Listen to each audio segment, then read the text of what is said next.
দেখেন গরুর পূজা কিভাবে শুরু হয় পৃথিবীতে প্রথম।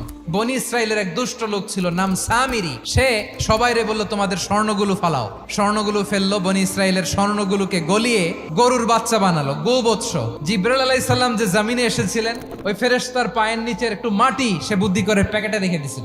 স্বর্ণ দিয়ে বানানো গোবৎস গরুর বাচ্চার গায়ে যখন সেই মাটি ছুঁড়ে দেয়া হলো, এখন বাছুরের ভেতর থেকে ভ্যাঁ ভ্যাঁ আওয়াজ আসতেছে। কি আসতেছে?